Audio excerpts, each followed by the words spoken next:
Leyenda de la Rosa de la Alhambra o el Paje y el Halcón.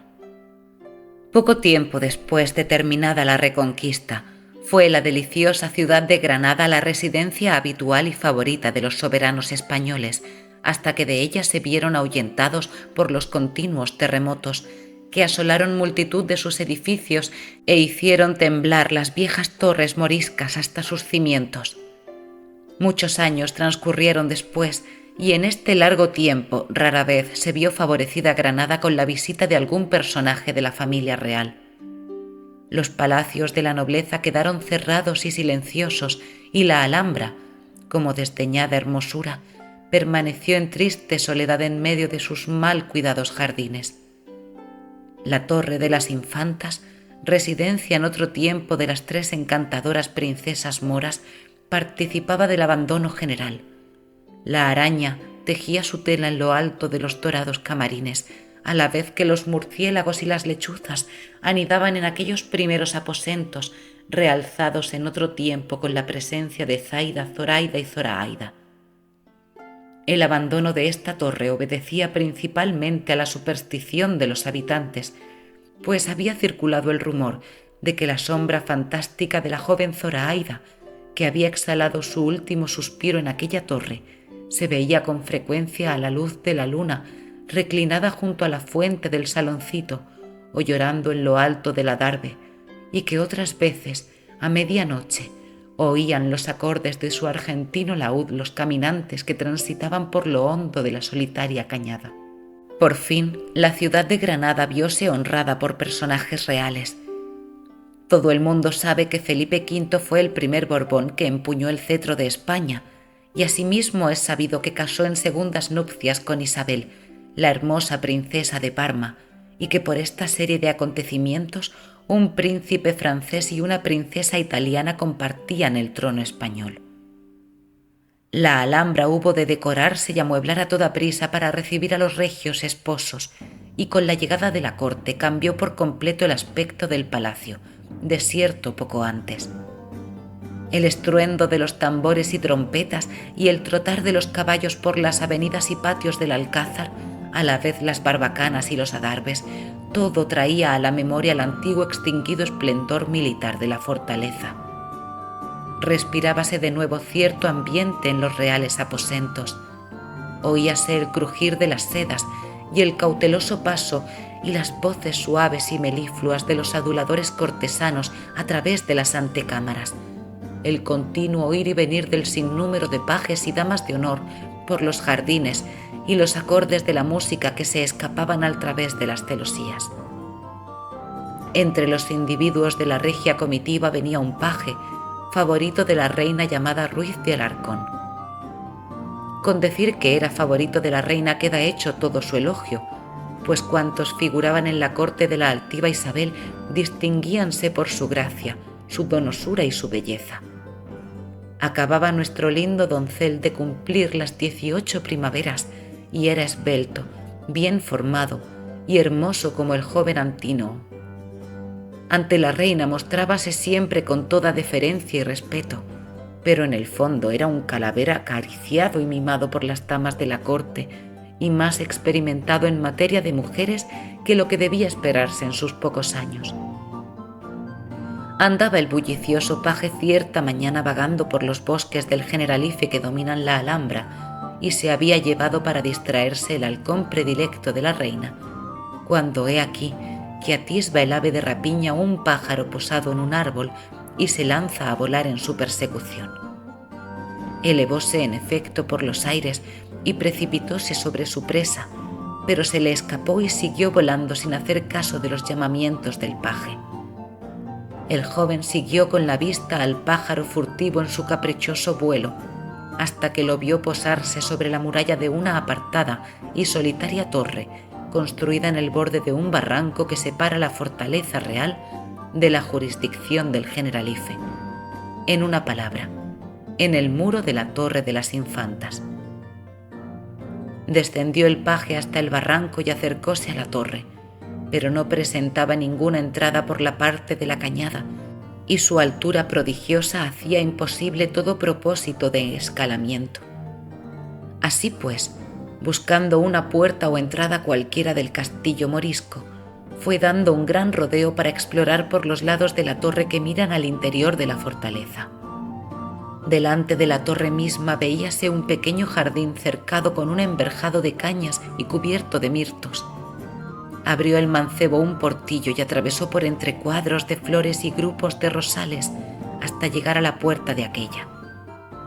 Hallábase cerrada, pero percibió en ella un agujero que le facilitaba poder examinar el interior del misterioso baluarte. Vio en él un precioso saloncito morisco, de paredes primorosamente labradas, con esbeltas columnas de mármol y una fuente de alabastro rodeada de flores. En el centro, suspendida, una jaula dorada que encerraba un lindo pajarillo. Debajo de ésta, en una silla, un gato romano durmiendo entre madejas de seda y otros objetos de labor femenina, y junto a la fuente una guitarra adornada con cintas y lazos.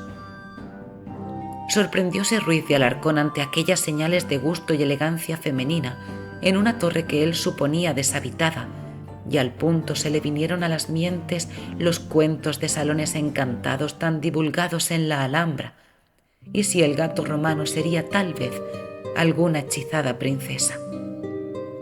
Llamó muy quedito a la puerta y dejóse ver un hermoso rostro desde un elevado ajimez de la torre, pero a seguida desapareció. Esperaba el mancebo que se abriera la puerta, pero en vano.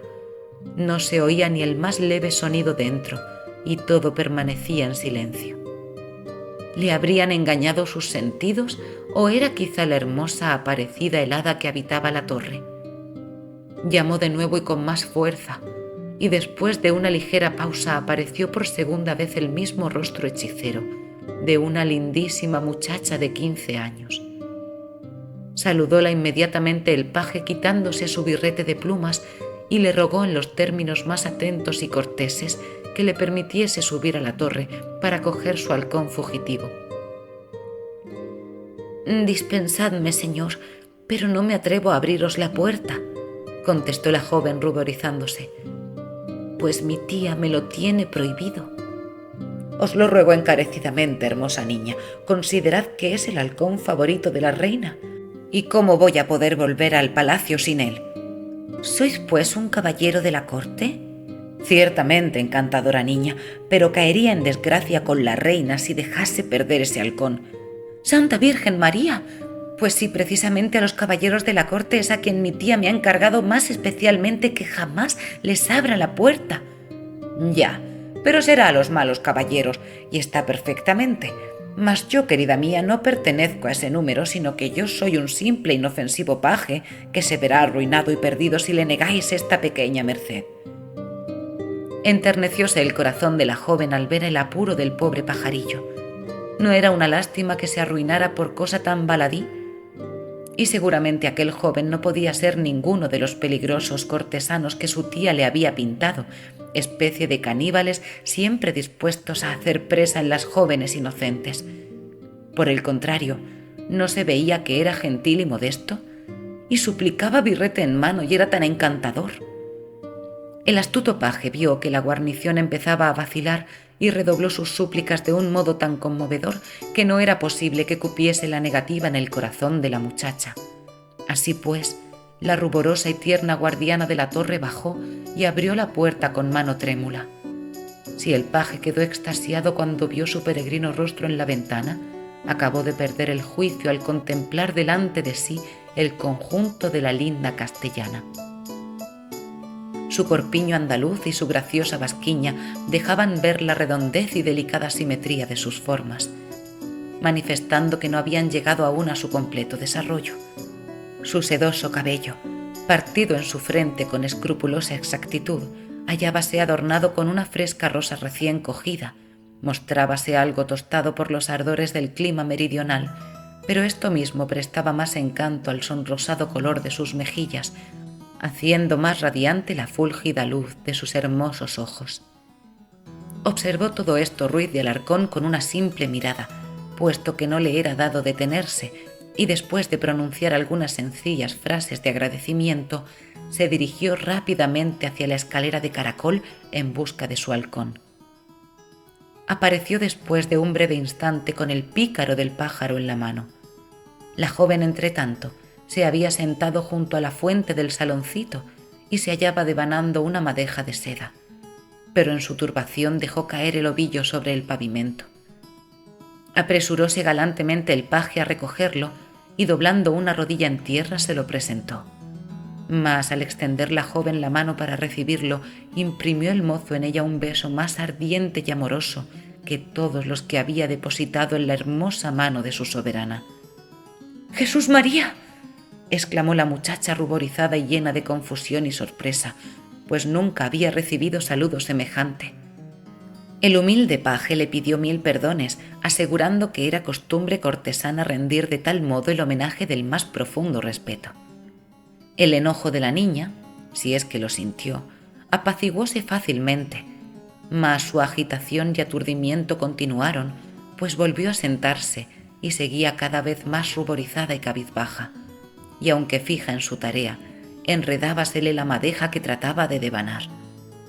El astuto rapazuelo se apercibió de la confusión que había llevado al campo enemigo y se propuso aprovecharse de ella, pero los discretos razonamientos que intentaba pronunciar se ahogaban en sus labios, sus rasgos de galantería le salían con embarazo, y con gran sorpresa propia, el sagaz muchacho, que venía gozando de tan gran partido por su gracia y desenvoltura entre las damas más corridas y expertas de la corte, se mostraba en aquella sazón intimidado y balbuciente en presencia de una inocente chiquilla de 15 primaveras.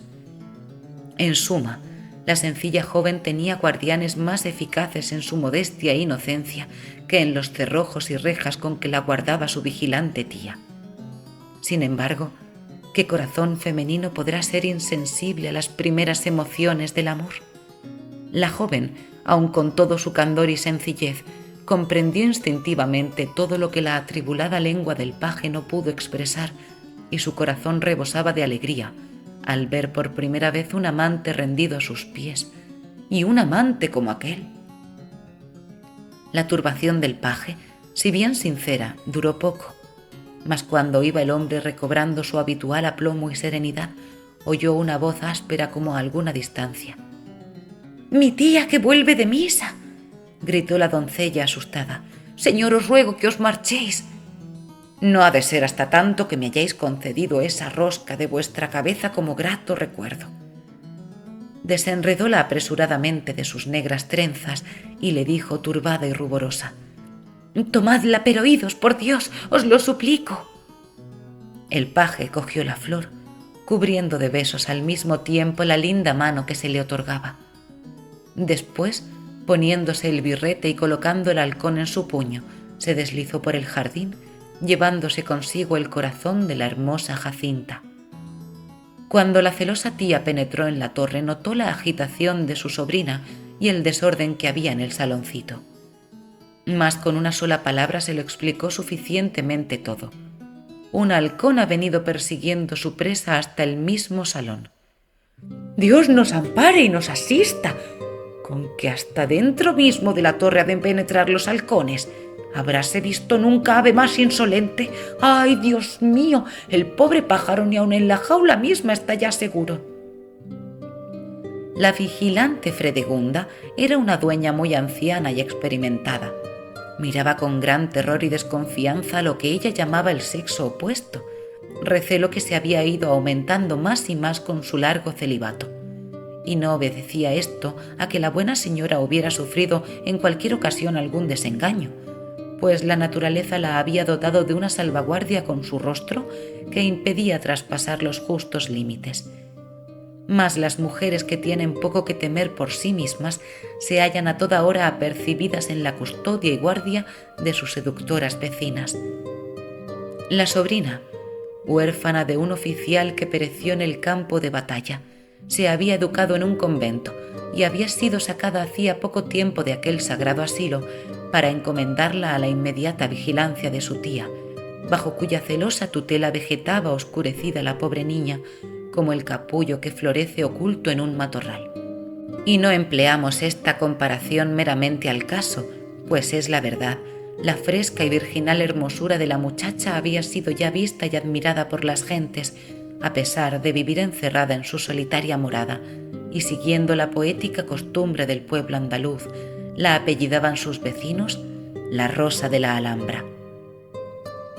La cautelosa tía venía guardando con grandísimo recelo a su sobrina, mientras la corte permanecía en Granada, lisonjeándose del buen éxito que obtenía con su exquisita vigilancia. Sin embargo, a la pobre señora dueña la turbaban de vez en cuando los acordes de las guitarras y las coplas amorosas que cantaban desde la espesa arboleda del pie de la torre. Entonces redoblaba sus exhortaciones a la sobrina para que no prestara oídos a aquellos pérfidos cantos, asegurándola que eran una de las muchas mañas de que se valía el sexo opuesto para atraer y seducir a las jóvenes incautas. Mas ¡ay!, ¿qué valen todos los severos razonamientos contra una serenata dada a la luz de la luna? Por último, el rey don Felipe V abrevió su permanencia en Granada y partió de repente con todo su séquito. La recelosa Fredegunda miraba con ojo atento a la real comitiva conforme iba saliendo por la puerta de la Justicia y bajando la pendiente alameda que conduce a la ciudad. Cuando perdió de vista el último estandarte, volvióse gozosa a su torre, pues ya habían concluido todos sus cuidados y desvelos. Pero con gran sorpresa suya, vio un hermoso potro árabe piafando en el portillo del jardín y luego, con gran horror, apercibió al través de los rosales a un elegante joven tiernamente rendido a los pies de su sobrina. Al ruido de las pisadas se apresuró el mozo a dar el último adiós a su adorada, y saltando ágilmente el enverjado de cañas y mirtos y montando a caballo, se perdió de vista con la rapidez del rayo. La enamorada de Jacinta, embargada por su profunda pena, no tuvo en cuenta la que causaba a su buena tía, y arrojándose en sus brazos empezó a deshacerse en un mar de lágrimas. «¡Ay de mí!», decía, «se ha marchado, se ha marchado, ya no le veré más». «¿Que se ha marchado? ¿Quién se ha marchado? ¿Qué joven es ese que he visto a tus pies?» «Un paje de la reina, querida tía, que ha venido a despedirse de mí». «¿Un paje de la reina, hija mía?», gritó la vigilante Fredegunda con voz alterada. «¿Y cuándo has conocido tú a semejante paje de la reina?» «El día que el halcón entró en la torre. Era el halcón de la reina y venía en su persecución». «¡Ay, inocente niña! Sábete que no hay halcones tan temibles como estos pajes libertinos, y sobre todo si hacen presa de pájaros tan inexpertos como tú».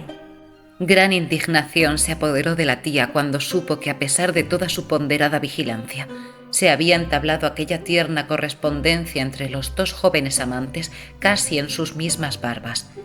Pero se tranquilizó al fin cuando vio que la cándida niña había salido pura y victoriosa de la prueba peligrosa, aun sin la protección de cerrojos y rejas, en que la habían puesto las maquinaciones del sexo opuesto, todo lo cual atribuía la buena dueña a las prudentes y cautelosas máximas que ella le había inculcado. Mientras que la pobre anciana pensaba en todas estas cosas, la sobrina solo y constantemente tenía fijos en su memoria los continuos juramentos de amor y fidelidad de su amante. Pero ¿qué es el amor del hombre errante sino arroyuelo que juguetea por algún tiempo con las florecillas que encuentra a su paso, dejándolas inundadas de lágrimas? Pasaron días, semanas y meses, y nada se volvió a saber del doncel de la reina. Maduró la granada, dio su fruto la viña. Las lluvias torrenciales del otoño corrieron por las montañas, cubriéndose la Sierra Nevada con su túnica de nieve, y gimieron los vientos de septentrión por los desiertos salones de la Alhambra. Y sin embargo, el paje no volvía. Pasó el invierno y volvió de nuevo la primavera, con los cantos de los pájaros, con sus flores y con su perfumado céfiro. Derritióse la nieve de las montañas hasta que no quedó más que una ligera capa en la cima de Sierra Nevada, y con todo, nada se supo del inconstante paje. Entretanto, la infeliz joven Jacinta se iba quedando pálida y melancólica. Abandonó sus ocupaciones y entretenimientos. Sus madejas de seda se quedaron sin devanar, su guitarra muda, sus flores descuidadas. Ya no escuchaba los trinos de los pájaros y sus ojos, antes alegres y brillantes, se iban marchitando de tanto llorar en secreto. Si se hubiera de buscar una mansión propia para alimentar la pasión de una triste doncella de tal modo abandonada, no sería posible encontrar en el mundo otra más adecuada que la Alhambra, donde todo parece evocar tiernos y románticos ensueños. La Alhambra es un verdadero paraíso de los enamorados, pero cuán triste debe ser encontrarse sola y abandonada en ese paraíso. ¡Ah, inexperta niña mía!, le decía la severa y casta Fredegunda cuando sorprendía a su sobrina en los momentos de su aflicción. «No te advertí de los enredos y engaños de esos cortesanos. ¿Qué podías, pues, esperar de un joven arrogante que pertenece a una de las familias más nobles y encumbradas, siendo huérfana y nacida en pobre y humilde cuna? Ten la seguridad de que aunque ese joven se hubiera propuesto serte fiel, su padre, uno de los nobles más orgullosos de la corte, le prohibiría terminantemente su unión con una joven humilde y desheredada como tú. Toma, por lo tanto, una resolución enérgica y desecha de tu imaginación esas locas esperanzas». Las palabras de la virginal Fredegunda solo servían para acrecentar la melancolía de su sobrina, por lo que la infeliz criatura tomó el partido de entregarse a solas a su dolor. Cierta noche de verano, y en horas bastante avanzadas, después que la tía se retiró a descansar, quedóse la sobrina en el saloncillo de la torre, sentada junto a la fuente de alabastro. Allí, donde el desleal amante se había arrodillado y besado su mano por vez primera. Allí donde le había jurado tantas y tantas veces eterno amor y fidelidad. El corazón de la apenada doncella comprimíase con estos tristes recuerdos y sus lágrimas corrían abundantemente, cayendo hilo a hilo en la taza de la fuente. Poco a poco comenzó a agitarse el agua cristalina y a bullir, formando burbujas, hasta que apareció ante sus ojos una hermosísima figura de mujer ricamente ataviada con traje a la morisca. Jacinta se asustó de tal manera que huyó del salón y no se atrevió a volver a él. A la mañana siguiente contó cuanto había visto a su tía, pero la buena señora lo creyó todo pura invención quimérica de su perturbada imaginación, que tal vez, dormida, habría estado soñando junto a la supuesta maravillosa fuente. «Habrás estado meditando en la historia de las 3 princesas moras que habitaron en otros tiempos esta torre», añadió, «y eso te habrá hecho soñar con ellas». «¿Qué historia era esa, tía? No sé nada de ella». «Pues qué, ¿no has oído hablar de las 3 bellas princesas, Zaida, Zoraida y Zoraida, que estuvieron encerradas en esta torre misma por el rey moro su padre, y que se resolvieron a huir con 3 caballeros cristianos, pero de las cuales solo las 2 mayores llevaron a cabo su proyecto, habiendo faltado valor a la menor para seguirlas, que es la que, según se cuenta, murió en esta misma torre?» «Ahora recuerdo haber oído esta historia», dijo Jacinta, «y aún he llorado muchas veces por la desventura de la infortunada Zoraida». «Hacías muy bien en dolerte de su desventura», continuó la tía, «pues el amante de Zoraida fue uno de tus antepasados. Por largo tiempo lloró a su adorada princesa morisca, pero el tiempo mitigó su dolor y se casó con una noble dama española, de la cual tú eres descendiente». Jacinta quedó pensativa al oír estas palabras, pero se decía interiormente: «Ah, no ha sido una vana quimera de mi imaginación. Estoy segura de ello. Ahora bien, si la visión es en efecto el alma de la hermosa Zoraida, la cual, según me cuentan, andó vagando en esta torre, ¿qué puedo yo temer? Voy a velar esta misma noche junto a la fuente y acaso repita su visita». Cerca de la medianoche, cuando todo estaba en completo silencio, fue Jacinta a colocarse de nuevo junto a la fuente del saloncito. No bien la campana de la lejana torre de la vela anunció la hora de las 12, cuando la fuente se agitó de nuevo y empezó a bullir el agua hasta que apareció la extraña visión. Era joven y hermosa. Sus vestiduras estaban adornadas de riquísimas joyas y llevaba en la mano un argentino laúd. Jacinta quedó trémula y a punto de perder el sentido, pero se tranquilizó al oír la dulce y doliente voz de la aparición y al ver la cariñosa expresión de su melancólico y pálido rostro. «Hija de los mortales», le dijo, «¿qué te aqueja? ¿Por qué turba tu llanto el agua de mi fuente? ¿Por qué interrumpen tus suspiros y tus quejas el tranquilo silencio de la noche?» «Lloro la ingratitud de los hombres y me quejo de mi triste soledad y abandono».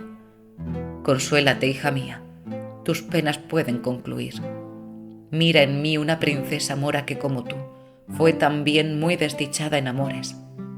Un caballero cristiano antecesor tuyo cautivó mi corazón y hubiérame llevado a su país natal y al seno de tu iglesia.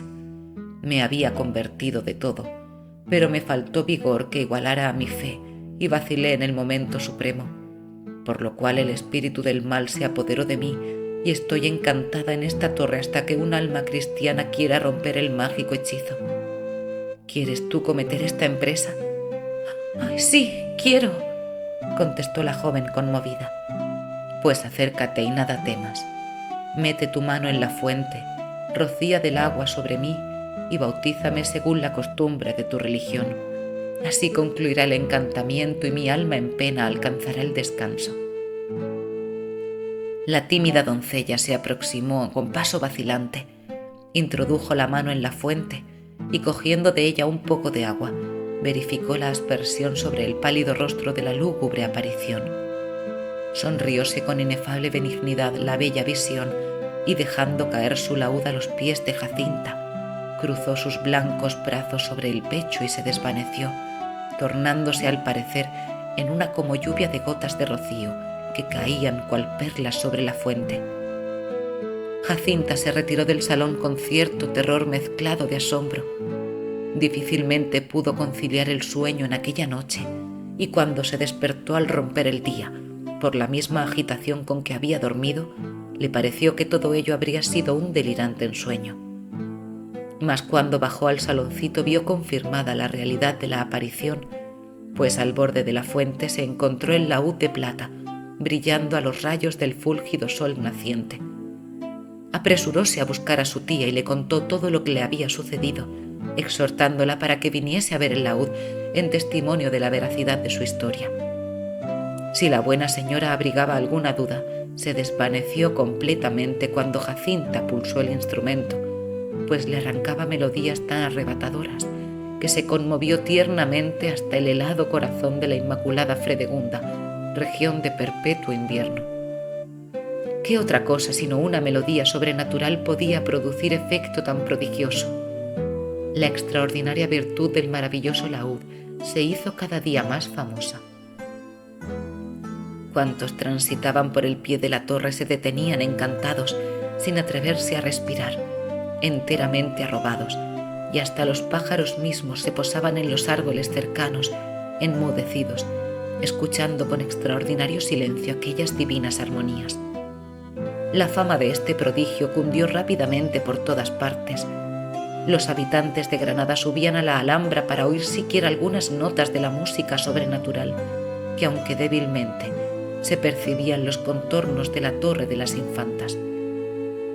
La encantadora joven salió al fin de su retiro, pues los ricos y poderosos del país se disputaban a porfía el agasajarla y colmarla de distinciones, en una palabra, que hacían todos los mayores esfuerzos por llevar las soberanas delicias del divino laúd a sus espléndidos salones para atraer a ellos lo más selecto de la sociedad aristocrática. Acompañaba a la maravillosa artista su diligente tía, como vigilante dragón, para tener a raya el enjambre de apasionados admiradores que se acercaban a la niña enloquecidos por las notas de su laúd. La celebridad de su maravilloso poder siguió extendiéndose de ciudad en ciudad. En Málaga, Sevilla, Córdoba y en toda Andalucía no se hablaba de otro asunto sino de la bella artista de la Alhambra. ¿Y cómo no había de ser así en un pueblo tan apasionado a la música y tan voluptuoso y galante como el pueblo andaluz, si el laúd estaba dotado de mágico poder y la tañedora se sentía divinamente inspirada por el amor? Mientras que Andalucía entera se hallaba poseída de esta vehemente pasión musical, corrían diferentes vientos en la corte de España, pues a Felipe V, desgraciado hipocondríaco, sujeto a toda clase de manías, unas veces le daba por guardar cama semanas enteras, quejándose de dolencias imaginarias, y otras se obstinaba en querer abdicar la corona, con gran disgusto de su real esposa, a quien halagaban por todo extremo el esplendor de la corte y del trono, tanto más cuanto que ella, por consecuencia misma de la imbecilidad de su esposo, era la que con cierta habilidad y firmeza manejaba el cetro de España. No se encontró otro remedio más eficaz para calmar las melancolías del augusto monarca que el poder de la música. La reina, por consiguiente, cuidó de rodearse de los más celebrados músicos y cantores de la época, haciendo venir a su corte a manera de médico de cámara al famoso cantante italiano Farinelli. En la época a que se refiere nuestro relato, se había apoderado del ilustre Borbón una monomanía infinitamente más rara que todas las suyas anteriores.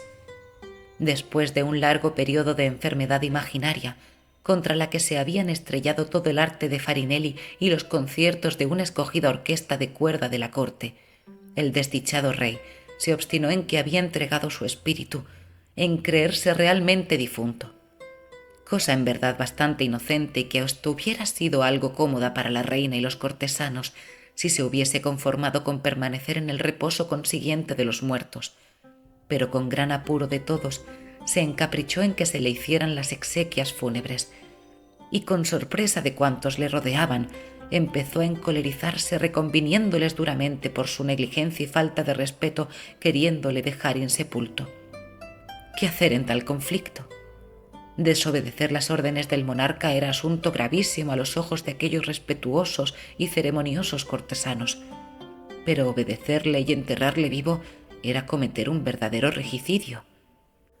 Encerrados se hallaban en este insoluble dilema cuando llegó a la corte el renombre de la tocadora de laúd que estaba causando la admiración de toda Andalucía, e inmediatamente despachó la reina emisarios para que la condujeran a San Ildefonso, sitio de residencia de la corte por aquellos tristes días. Pocos después habían pasado cuando, al hallarse paseando la reina en compañía de sus damas de honor por aquellos encantadores jardines, construidos para eclipsar las glorias de los de Versalles, llevaron a su presencia a la celebrada artista granadina. La augusta soberana se fijó en la noble al par que modesta apariencia de aquella joven, admiración y pasmo a la sazón de todo el mundo, la cual venía ataviada con el pintoresco traje de Andalucía y trayendo en la mano el precioso laúd de plata, mas con los ojos bajos, mostrando su modestia y aquella hermosura, sencillez y distinción que dejaban ver todavía a la rosa de la Alhambra. La acompañaba, según queda dicho, la vigilante Fredegunda. Esta impuso a la reina en la historia y genealogía de la preciosa muchacha por haber mostrado la soberana deseos de conocerla. Pero si la augusta Isabel se sintió interesada por el aspecto de Jacinta, creció de punto su interés cuando supo que era oriunda de una familia noble, aunque empobrecida, y que su padre había muerto peleando con honor por el servicio de sus reyes. «Si tu habilidad corre pareja con tu nombradía», dijo la reina, «y si consigues desterrar el mal espíritu de que está poseído tu soberano, la suerte tuya quedará de aquí en adelante a mi cuidado y te colmaré de honores y de riquezas». Impaciente para hacer la prueba, la condujo a la habitación del maniático monarca. Siguió la Jacinta con los ojos bajos por entre la muchedumbre de guardias y de cortesanos hasta que llegaron a una imponente y suntuosa cámara tapizada de negro. Las ventanas se hallaban cerradas para impedir que penetrara la luz del día, y en su lugar numerosos blandones de cera amarilla sustentados en candelabros de plata despedían sus lúgubres resplandores, iluminando las tétricas figuras de los severos enlutados señores que iban llegando cautelosamente sin cesar, revelando el disgusto de que estaban poseídos en sus tristes semblantes. Y por último, sobre un catafalco se hallaba de cuerpo presente el monarca, que se había obcecado en que le dieran sepultura con las manos cruzadas sobre el pecho y dejando ver solamente la punta de la nariz. Penetró la augusta señora silenciosamente en la regia cámara y, señalando un escabel que había en un oscuro rincón, dio a entender a la bella Jacinta que tomara asiento y que podía comenzar. Vibró ésta al principio las cuerdas de su laúd con mano temblorosa. pero serenóse después y se entusiasmó más y más conforme iba tocando, y dejó oír una melodía tan celestial que todos los presentes dudaban si era producida por persona humana. En cuanto al monarca, como ya se consideraba en el mundo de los espíritus, creyó que sería alguna melodía de ángeles o la música de las esferas. La sublime artista fue cambiando insensiblemente de tema y, acompañada de su instrumento, empezó a cantar un romance heroico primoroso, en el que se ensalzaban las antiguas glorias de la Alhambra y las empresas guerreras de los moros. Su alma entera se comunicó a su canto, pues el recuerdo de la Alhambra estaba íntimamente unido a la historia de su amor. Resonaban en el fúnebre aposento las notas varoniles de aquel hermoso canto vivificador, que al fin pudieron levantar el entristecido corazón del monarca. Alzó éste la cabeza y miró a su alrededor. Sentóse en su féretro y empezaron sus ojos a animarse, hasta que por último arrojóse al suelo y pidió su espada y su broquel. El triunfo de la música, o mejor dicho, del mágico laúd, fue del todo completo. El demonio de la melancolía fue arrojado y pudo decirse en verdad que un difunto volvía a la vida. Se abrieron las ventanas del departamento. Los brillantes resplandores del sol español bañaron a la cámara que poco antes era mansión de tristeza, y todos los ojos buscaron a la hermosa cantora, pero el laúd se había deslizado de su mano, y ella misma hubiera caído tal vez en tierra desmayada, si en el mismo momento no la hubiera recibido en sus brazos el noble joven Ruiz de Alarcón. Se celebraron con gran aparato las nupcias de la feliz pareja. Y ahora se me preguntará, pues ¿cómo Ruiz de Alarcón pudo justificar su largo olvido? Su silencio había sido motivado por la oposición de su altivo padre, ya anciano y de carácter inflexible. Pero los jóvenes que se aman sinceramente hacen pronto las amistades y perdonan y olvidan las faltas pagadas cuando vuelven a encontrarse de nuevo. ¿Y cómo fue el consentir en el enlace el orgulloso e inexorable padre? Muy sencillo.